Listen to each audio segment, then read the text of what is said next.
You're welcome to the AM Club right here on MX24. Thank you for being a part of the show this morning. This is the AM Club. My name is Miriam Udwak Mentan, and we're going straight to our lifestyle daily session.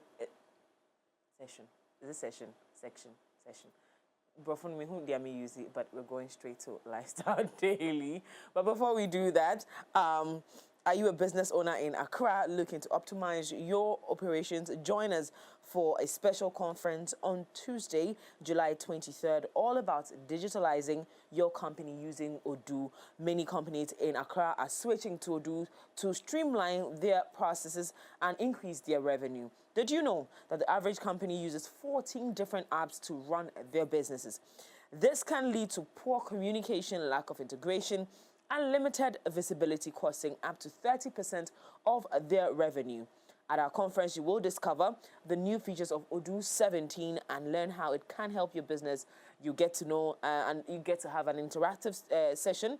Of course, the demo on Odoo 17, tips and tricks from digital aspect, success stories from local companies, and a Q&A session with our expert. Networking opportunities are definitely going to be available. Don't miss this chance to transform your business. Add this to your calendar, 23rd of July, 6 p.m. at the Accra Marriott Hotel. 6 p.m. You just have to sit down by 5:30 because the event set off at 6 p.m. exactly on the 23rd of July. See you there. Let's have a good time learning and, of course, optimizing the productivity in our business space. Today, we are talking something quite interesting, and I'm excited about it because young people today have, in my time, family planning was a big conversation.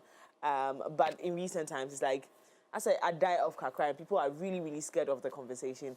I mean, there's so many things that have been said about family planning. But today, we're going to get clarity on some of those. And today, joining us for the conversation is Faustina Boama, registered senior midwife, women's health advocate. Good morning, Faustina. Good morning. How are you doing? Oh, I'm doing amazing. How about you?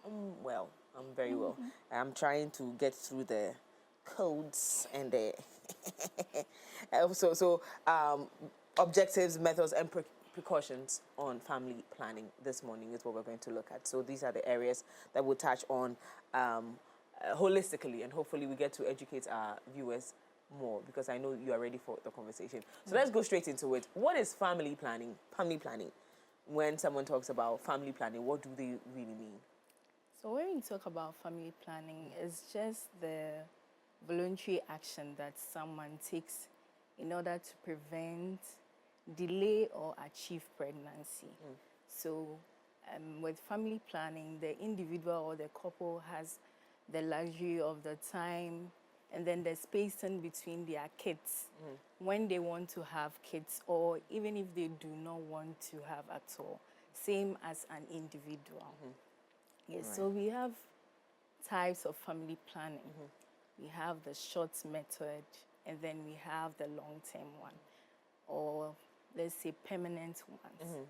So when we are looking at the short methods, which are as well as reversible, you are looking at the hormonal ones, which the woman can take contraceptives, that the oral contraceptives, the daily one, or you can go for injectables. You go for the injection within 3 months, another 3 months you go for another one. And then we come to the barrier method. So the barrier methods is what we know as the condom. And condom, you have female and then male condom. We as well have spermicides. Those are parts of the barrier methods, but it is not so common like the condom, which we are all conversant with. So when we are looking at the non-reversible ones or the long-term ones, we are looking at sterilization. That is a female tubal ligation, and then male sterilization, which is called the vasectomy. The vasectomy. I know about the vasectomy, but I don't know the female one. So with the which is really strange. So with the female one, it's just you have a surgical operation where your tubes are being cut. Tied. Exactly. Oh, so that's the tube tying. Oh, Yes. I know about it. I just don't know the name. Okay, Okay. that's great. And so that one is not reversible. So if you are going for that, just know that it's a permanent method that you are going for. So that's why when you come, we'll explain to you that these are the options. We'll take your history, your medical history, assess you, and make an informed decision with you on which one that best suits you. So this is yeah. Thank you for that clarity, especially with the female vasectomy, the tying of the teeth. But Now before let's you go move, straight. before you move, I want to touch base on the condom bits. Yeah. For the female condoms, we don't see them much. Yeah. it's in existence, Yeah, in but Ghana. just We yes. move it though.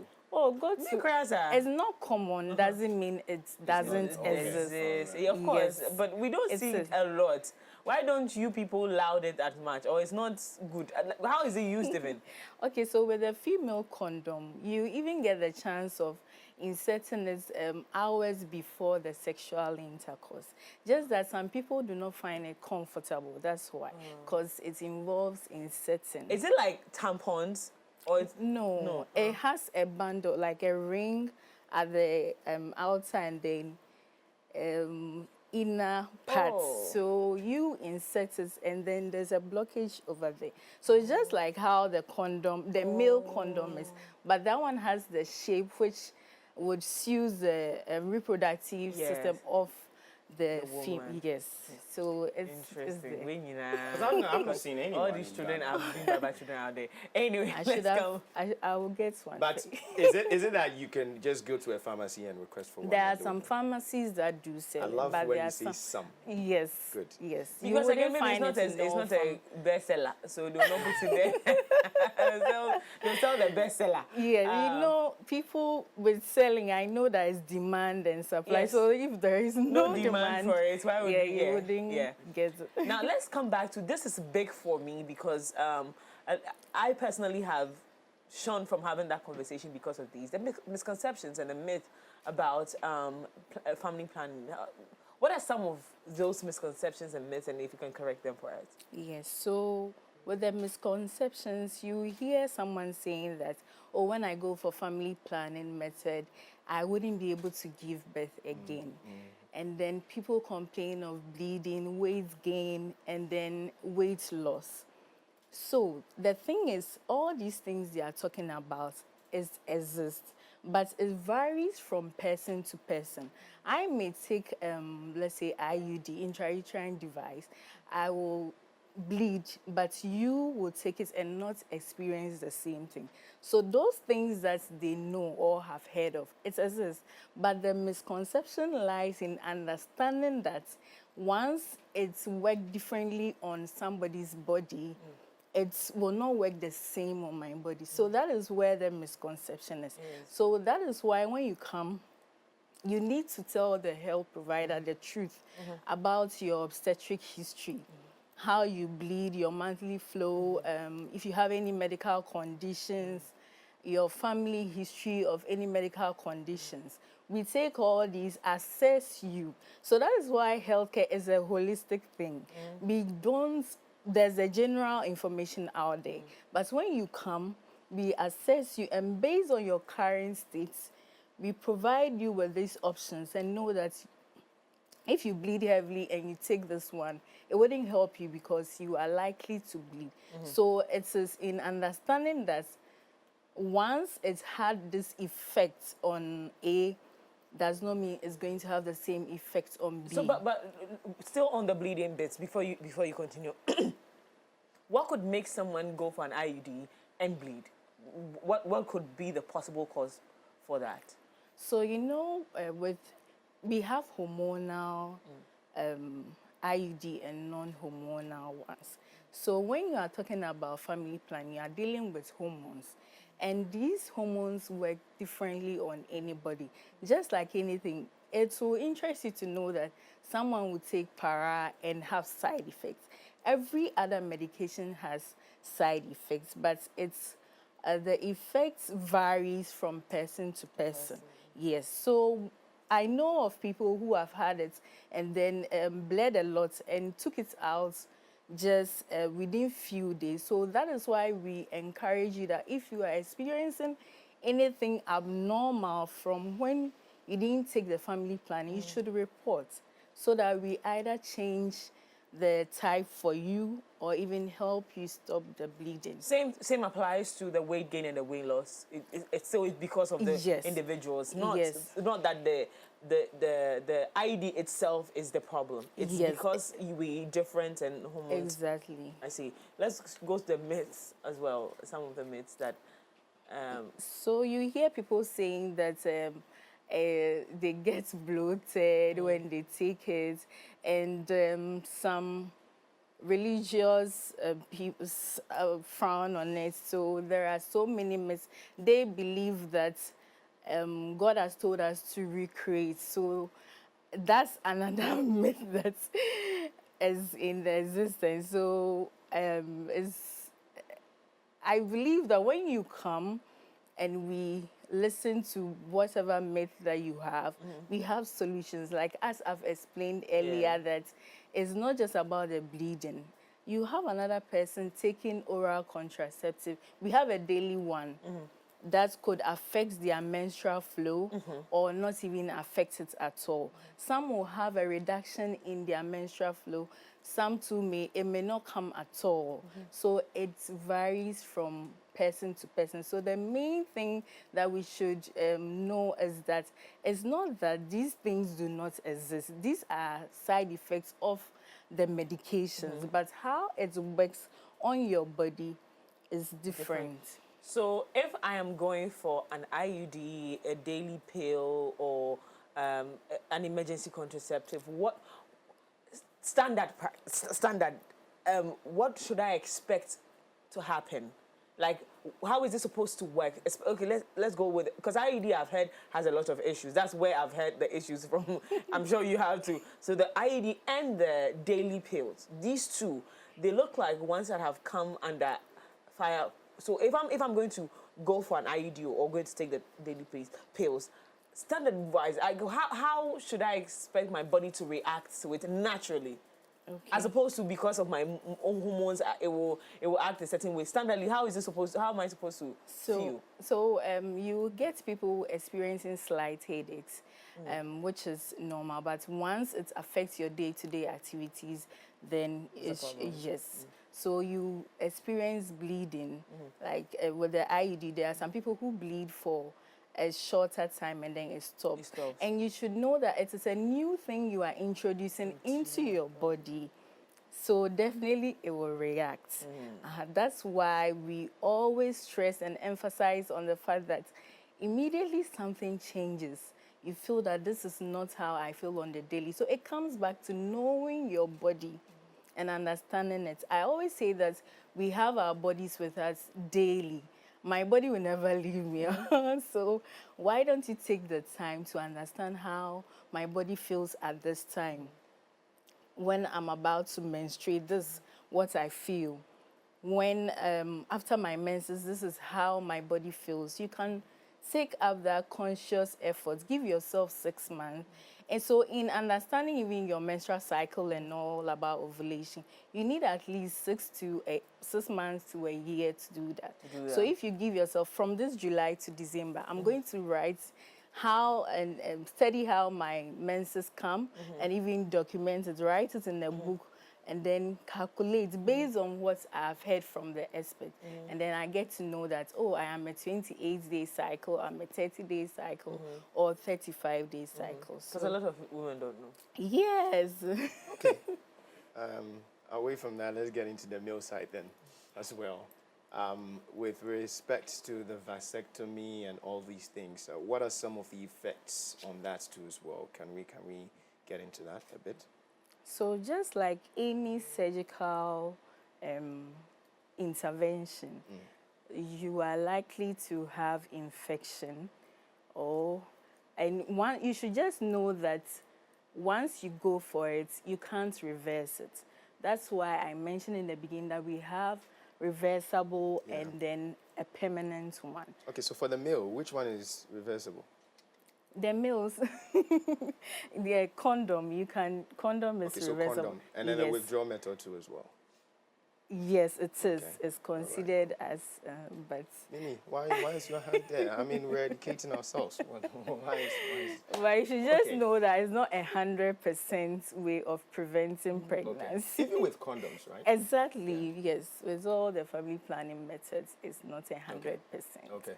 All right. Good. Is with the spacing of giving birth and having children, is there a good standard formula? Because someone would say that, okay, there are other countries that have even banned people from even getting married or, having family because they don't want their population to, increase. Yes. But is there any standard spacing? Would do because it varies with couples. I mean, some would say, okay, after 2 years, after 3 years, after 4 years, depending on baby But would you recommend any standard procedures for that? So what we do, we tell these women, because if you are talking about childbirth, a male is involved, but the whole changes, physical, psychological, and everything. Yeah. The woman that experiences it the more. So we encourage that once you have given birth, you should give yourself at least 2 years for your body to go back to its pre-gravity stage. So that is when you weren't pregnant, how your body was. Yeah. Your body needs to heal. Even yourself, you need to heal mentally, physically, and all that. So we do encourage them to do that. So though you wouldn't get everybody doing that, we encourage them to do so, because family planning, we don't impose our beliefs or what we think is for you. Yeah. We make an informed decision with you based Okay. on what we have told you. But it is always advisable to give your body, as a woman, some time for it to go back to how it was before you carry another baby. This even prevents you from maternal mortalities and then infant morbidities. So once you have had a cesarean section, and then you go again the next year, you go again, you are not giving your body time to heal.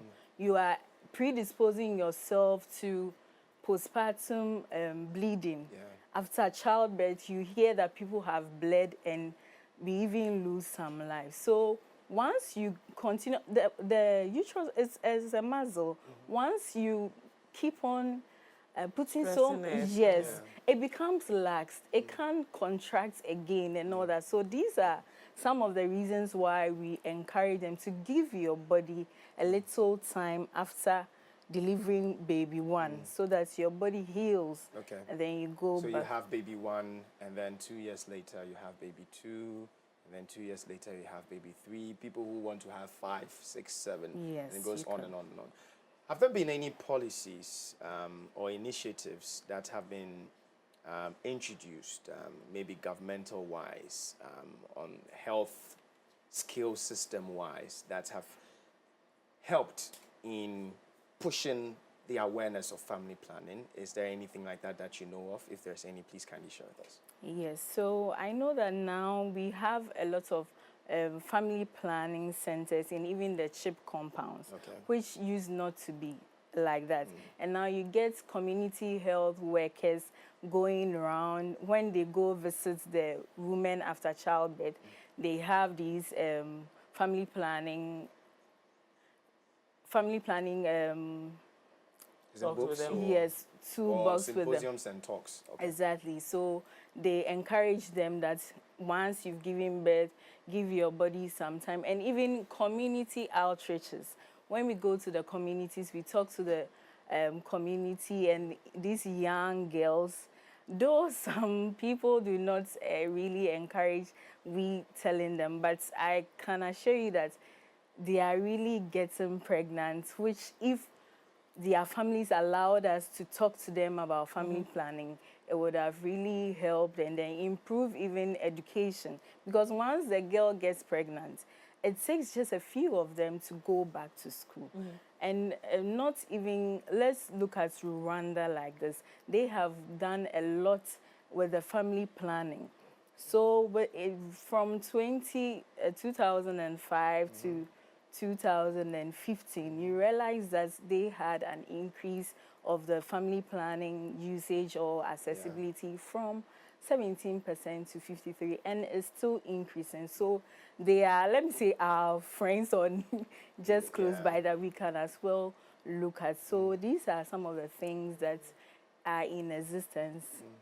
We didn't used to have that in the community or rural side, but now there is more of these sensitizations over there. But with these injectables and implants and whatnot, I can't remember, I'm not going to mention the person's name, but a very good friend of mine, she's always bubbly, very, very, very, very bubbly. So then I was like, okay, you know, whenever a woman is in her period, I mean, everybody reacts differently. Some would just be very, very quiet. Others, you see them in pain and all that. So it's not so much of a good time for a woman. So then I was like, the way you are bubbly, I really want to see when you're in your period, I want to see how you definitely react. Then she was like, you are never going to see me like that. And I was like, okay, why? Then later on, she explained to me that she had some implants and whatnot. So that even stops her from even getting her period and all that. But are these safe? Are these really safe? Because it's for family planning, but someone will also consider the fact that, okay, maybe we've been told that this or the injections are not too safe, the implants are not too safe. How safe are they? So they are very safe. If they aren't safe, it wouldn't even be in existence in the first place. So you just have to know that you are likely to experience minimal side effects, or even if you have the adverse one, that's why you need to report for it. But looking at the safety they are, but looking at how it can prevent pregnancy is not 100%. And one thing that we should have in mind that all these ones, the injectables, the pills, the intrauterine device, the vasectomy, and even the tubal ligation, it does not prevent you against sexually transmitted diseases. It is only the condoms that gives you a dual protection, which protects you against pregnancy and as HIV. well.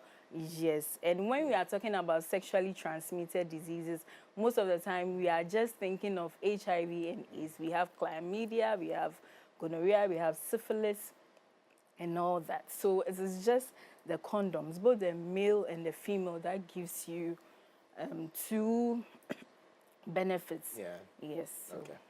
All right. Okay. Right. So it was quite interesting to find out that you stop menstruating when you have those, but that means that what people say that, oh, after I bled for a long time and then I stopped bleeding after having this. What is the technicality around that? Is it that because you're trying to prevent, because we know that when you go through ovulation you're ready to have babies, and then right after that you bleed because you have not received anything to give you a baby yet? So what's the blood stops because you don't want to fertilize the system for a baby, or what? Can you tell us? Even for menstruation to occur, it depends on hormones. Let me see. Yes, it does. So you are looking at the estrogen, progesterone. So once you are taking these hormonal family planning methods, we have the progesterone only, we have the estrogen, and then the progesterone as well. So if you have taken this and there is an imbalance in your hormones or how it's supposed to, it connects to each other. It is this hormone that releases and tells this one that it is time for you to do this and do that. So if the hormone is not being released, then you are not going to see the menstrual flow. So that is how now, it works. in accessibility or family planning, we know that in Ghana, when we are talking about any big conversation, we center it around Accra.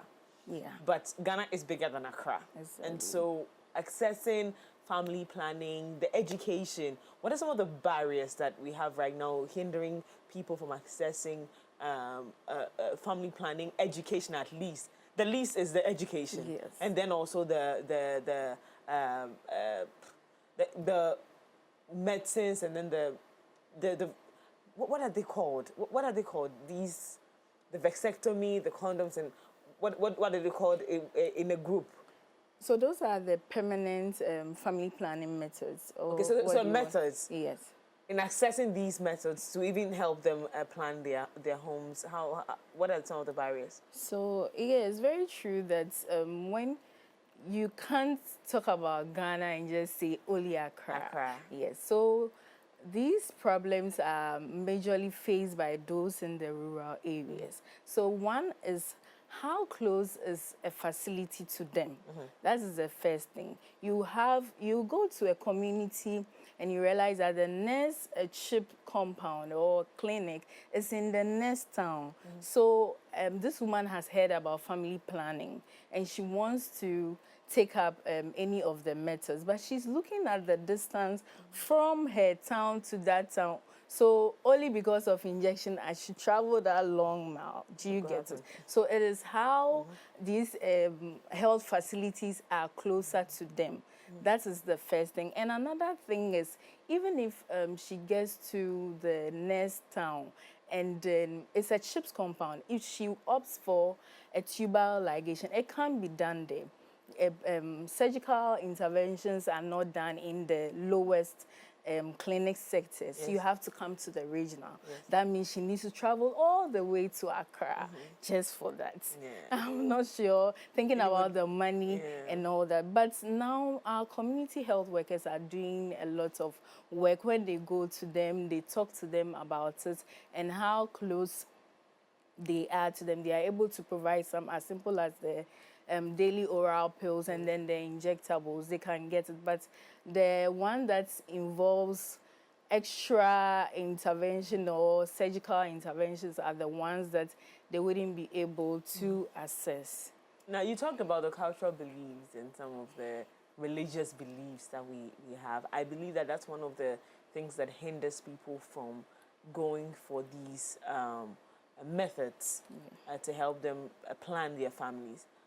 What can we do to bridge that gap? So let it know that spiritually is okay.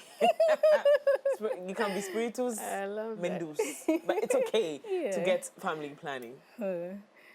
It's hard. It's not easy. You've been doing that for years. It's not easy. not working. You know, there are some religious, shall I say, members or groups, yes, religious groups that do not even believe in family planning at all. Theirs is just deliver one. Yes, yes. So with them, it will be hard convincing them to do that. And another thing is there are some Christian hospital facilities who do not provide the services. So with that, I think that if they do not believe in that, you can employ the services of another expert who is willing to provide the services. Or one thing that, when I was in school, our tutor told us that if someone comes to you and you do not even believe in whatever they want to do, you do not judge them. And if it's a basic knowledge, just refer them to another person. If you do not want to get yourself involved in that, just refer the person to another place. So I think family planning is not a bad thing because it goes a long way to even help the mother, the baby, and even the nation as a whole. So it's something that will benefit all of us. If you do not believe in that, just refer them to another person who can help them. This is a very big challenge because there are some people who belong to these churches and they come and there is a need to perform even a tubal ligation because of how vast they have given birth, like a lot of children, which is proning or putting them at risk of maternal mortality, and you want to insist that this woman should have a family planning done to prevent that, but hey, there goes again, because of her church, she can't do it. So that's one thing that as really. I've heard of, do you want to go before? No, go ahead. I've heard of people who have had children once or twice and they're told not to have children again because of how, what they went through, and health-wise it's not good for them to carry another pregnancy or to go through that process of having a child again.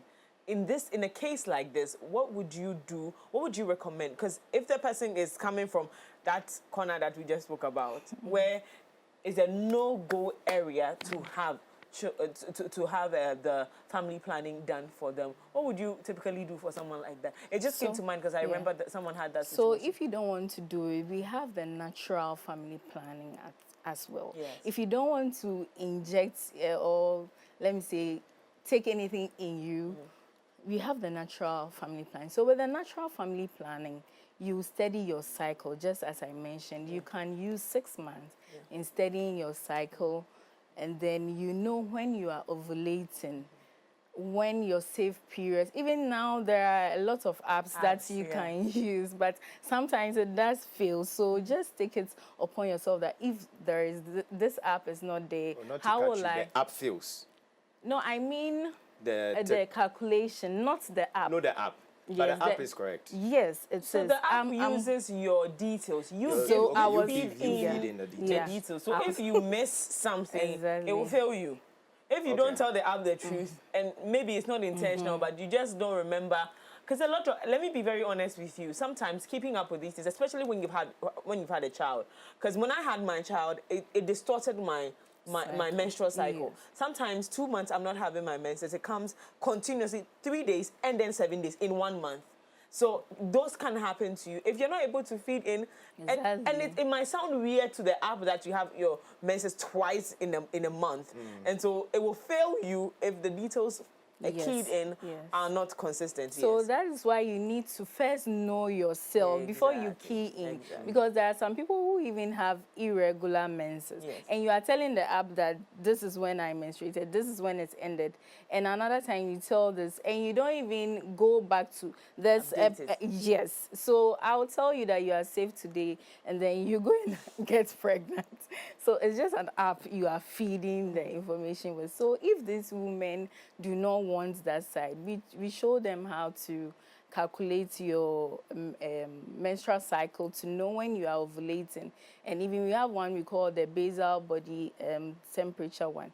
You measure your temperature to know when you are likely to ovulate. These things requires a lot of discipline. So if you do not discipline yourself enough, you would have varying information from yourself, and which wouldn't help in whatever pregnancy you want to even delay. Is I need to ask this. Are there pills for men? So currently, I've seen articles that there are research going on, but there is none it's a in process. Yes, there is none in existence. Okay. But with regards to family planning and to the pills itself, Doc, could you please get into the nitty-gritties of the pills? Because it looks like people are concerned about it, as to when it should be taken, what time it should be taken, and because some feel like it doesn't even work, and it won't work in one way or the other. Is it that the pills would always work on someone, or is it that maybe they don't take it when they're supposed to? So I mentioned discipline. So when you come, we tell you that if you are taking a daily contraceptive pill, you need to take it daily at the same time. So I have a colleague who is on one, and she makes the conscious effort to set an alarm. Even when we are on duty and she sets this alarm, she will go and take it. So how disciplined are you? It's not about the medication not being effective, though it's not 100% as mentioned earlier. But you have the sole responsibility of doing your part. If you are taking it regularly as you are supposed to, then that's fine. And with the contraceptive, the oral one, we have the emergency contraceptive and then the daily one. So the emergency, as the name says, is in emergencies. So once you know that you can't have an emergency every single day. It's so emergency. Emergency. What are you talking about? It's emergency. So go for the long. Every day you have emergency. Hey, I know, is it an emergency? I know, it's not my emergency. Obviously, contraception of what is a tom-tom. You see, so just go for the long-term one. Instead of, because the emergency is meant for emergency. Exactly. Now, we've also heard that you can only take it twice, something like that, twice in a year. Yes, Hey. because the more you take it, Twice in a year. Then people have abused the thing. that's what I'm saying. You can't have an emergency. Hey, you do every day is an emergency. Oh, what is a tom-tom every morning? Yeah. But what does that do? I mean, the side effects of taking it a lot. With the side effects of taking, you get prone to getting ectopic pregnancies. Yes, so ectopic pregnancy is any pregnancy that occurs outside of the uterus. It can occur in the fallopian tubes, in the cervix, and then in the abdomen. The cervix will be bloody. I know. My so, God. and this is a life-threatening condition. When it occurs in the fallopian tube and then baby grows, this is not where baby has to grow. So as baby grows, it can rupture the tubes. Yes. And once it gets ruptured, you can bleed internally and there will be maternal mortality. So as you are taking it, as you say every day is your Every day is emergency. an emergency. Now you know. Okay, so it's indeed better to twice go a month or a year. A year. Twice a year is all you need an emergency contraceptive for. Yes. If you want the long-term one, if you know that you have emergency every time. Hey girls, emergency every time. Just go for the daily. Exactly. It's less dangerous. Exactly. You know, so with the emergency, you have a higher dose of all the daily one that you are taking. So you are disrupting your system. Yeah. Do you understand? So true. just go for, you can go for the injection. Nobody will know that you have gone for an injection. You can go for the implants. They will just put it under. That thing they put under it your looks skin. scary. When you touch your point, it feels very uncomfortable. I had a friend who had one. When I hold her arms, I feel like she's about to. Does she feel pain?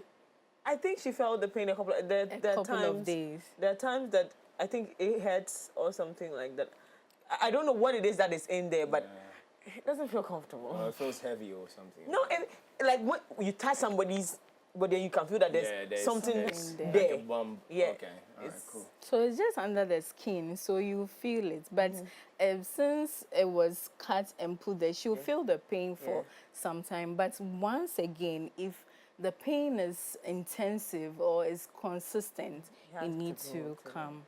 And then we'll check you out. You spoke about apps earlier, and apart from that, are there any technology methods that could help improve with family planning? Okay, so there is telemedicine now.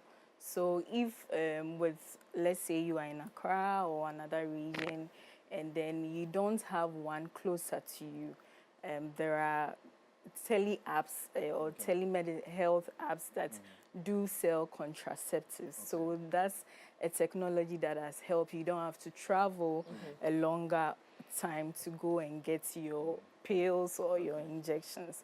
So that's another way that has helped. I am big on what we call the marginalized community. Yes. They seem to have very less access or no access to some of these conversations. And I feel like it's unfortunate, right? So when we're looking at the future as healthcare practitioners or as an individual, what do you think we can do to expand the conversation on family planning? Because you see, one of the things that we also fail to understand is that if you don't plan your family and you have more kids than you can take care of, you worry them. Exactly. And that's the essence, I believe, that's the essence of family planning. Because you're bringing all these kids to this world that you cannot take care of. But you don't, again, have enough education. Someone would say common sense should tell you that in but then it also, to an extent, we've Yeah. Fill the earth. It's true. All these things they say are because of a lack of education. Because God said raise children. God says you should give birth children you can raise. He didn't say go and bring children into this world that He's coming to raise for you, even though He has the capacity. But as human beings, let's deal on the human being level.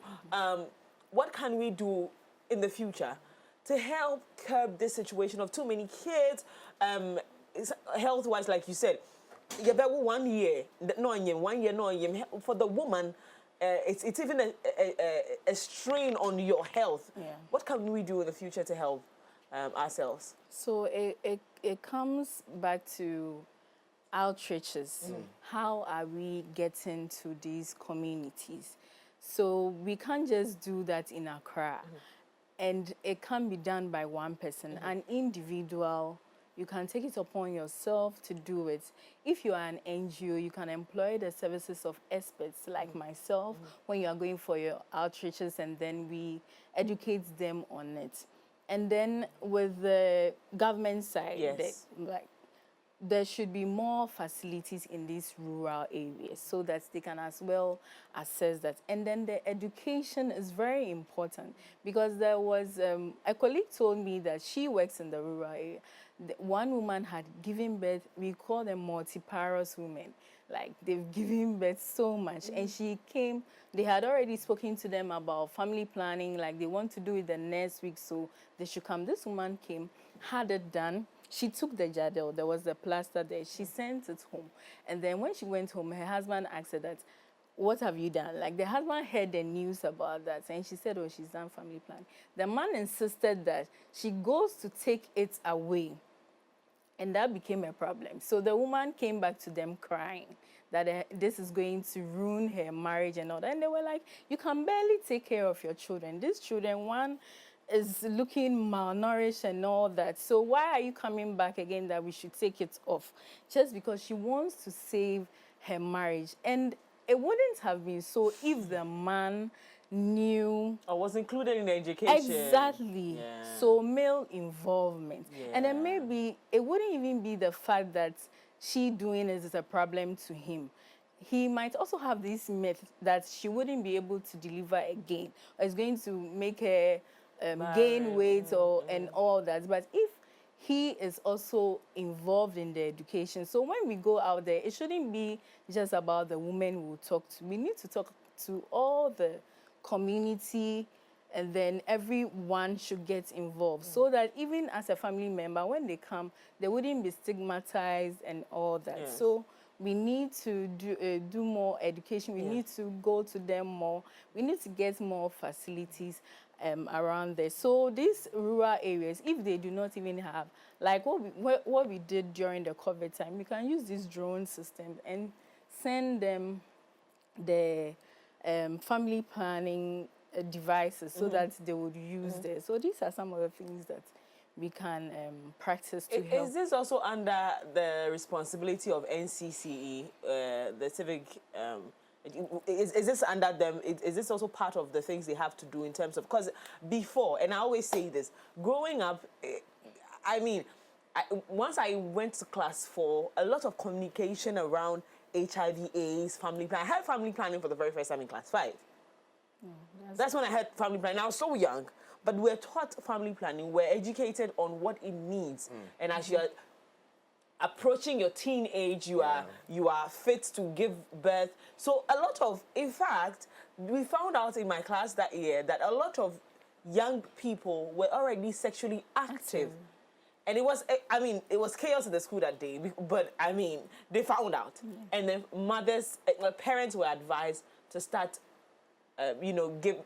educate, in fact, taking them through the family planning process. So some of them went for the medicines, because they were already sexually active and there's nothing you could do about it. They've already gotten there. That's introduction of this education into our system is also something that I feel like we can do, but are we doing something like that now, or?